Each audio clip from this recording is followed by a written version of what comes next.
Hey everyone, I'm a small lizard, and today you get to delve into my mind as you try to solve this ASRJC19 Prelim P1 graphs question. So do give it a shot if you haven't, and I'll see you guys in about 3 seconds. Alright, so here's how I would do it.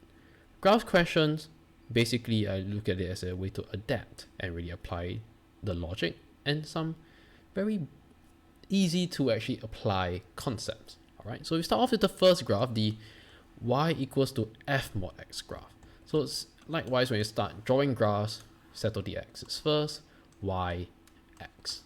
I don't draw the origin yet because sometimes you mark down the origin too early, your graph might cut through and then it gets very messy. Alright, so I'll leave that to the end. So when you're sketching y equals to f mod x, what happens? Well, I use the idea of what is my input, what is my output. My input is always positive, right? Because I apply the modulus to my input, I will only get positive inputs. When you only get positive inputs, you're only going to get values on the right-hand side of the original graph, i.e. the positive x-axis of the original graph. Which means that one thing, even if you have negative values of x, it then converts to positive and takes the positive corresponding value.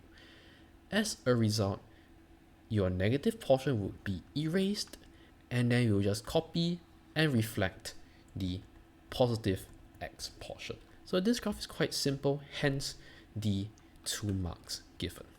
Alright, so positive x-axis remains as positive as it is. So again, our asymptotes x equals 2, y equals 2 remains the same. The graphs also remains the same at these portions, so do be careful when you draw the graph. Make sure your graphs are quite close to the asymptote. Look at here, mine isn't really that close, so I'm gonna edit that a little.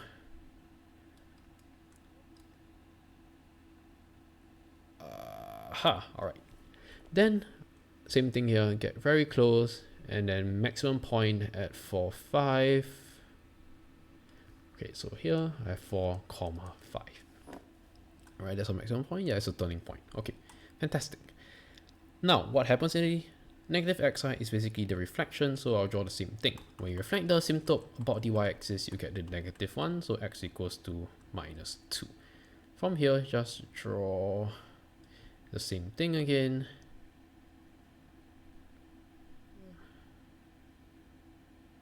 Right, and here would be negative,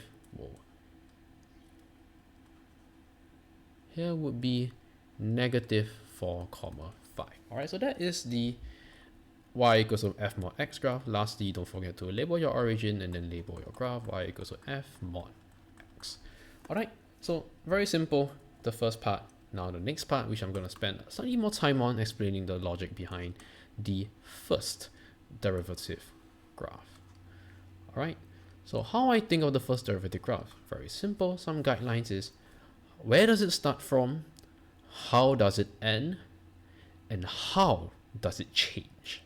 Right, the how does it change is important, as you'll see why at the very end of the graph.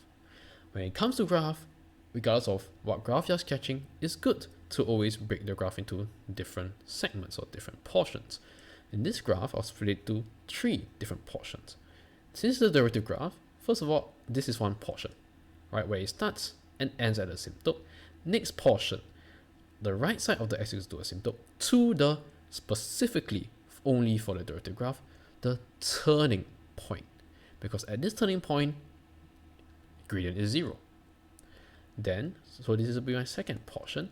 Then my third portion will be from the gradient 0 to the end. So this will be my third portion.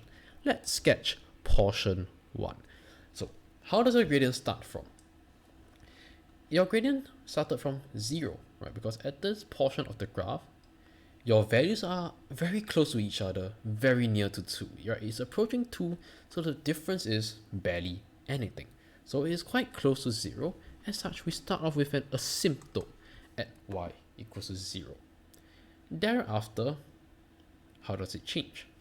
Now, it is in a negative region because it's all pointing downwards. So the gradient is negative, so we start very close, start around over here. How does it change? The gradient gets negative and more negative. It is increasingly negative. As such, it gets increasingly negative to x equals to 2 So simply it's about the same shape as the original graph. Alright, so it ends at negative infinity, so that's where we are. Now, second portion, where does it start from? It's positive, and it is very, very positive. Positive infinity. Which means that it doesn't start at the bottom here, because this will mean that you have a negative infinity gradient. Instead, you start from the upper side, the positive infinity region, which is above the x-axis. Now, how does it change? Where does it land? Second portion lands on the, well, x-axis, because it lands in the turning point, which means that we have a x-intercept at 5, 0. Or rather 4, 0. Okay, gonna give some space later on. Okay, 4, 0. So that is the x-intercept in our derivative graph. So it starts from very positive gradient to 0. How does it change? It gets less and less positive, so it's just decreasing. Alright, so it's decreasing. Right, so decreases very smoothly. So that is our first, or rather the second portion of the graph. Thereafter, how does it change? Third portion of the graph, slightly tricky. Alright, so third portion of the graph, you start from 0, ends at 0.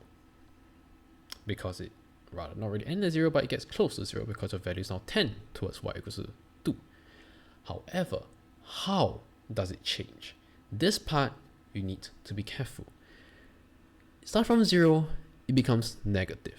Because you notice that your value of your y is decreasing at an increasing rate, your gradient is negative and it's changing at an increasing rate, in the sense that it's getting increasingly negative. So your gradient is getting increasingly negative, then you look something like this. But you notice that here, it gets increasingly negative, but then it then gets less negative at the end. You go from 0 to very negative, and it gets back to 0. So you are going from negative change back to positive change, which means that your graph will look something like this. So first you go from negative gradient, your gradient is increasing negative. Then it slowly creeps back up to positive. It's now your gradient is now increasing before tending towards 0 at the end. So that is the trick to part 3. So figure out the graph. It starts from 0, it is negative. It gets more negative, but at a certain point, it now starts to increase. The value goes from more negative to slightly less negative before settling to close to 0, but still remains negative. Alright, so this is the derivative graph. How it starts, how it ends, and how does it change. Alright, so this is it for this question, and this is how I solve it with my lizard brain.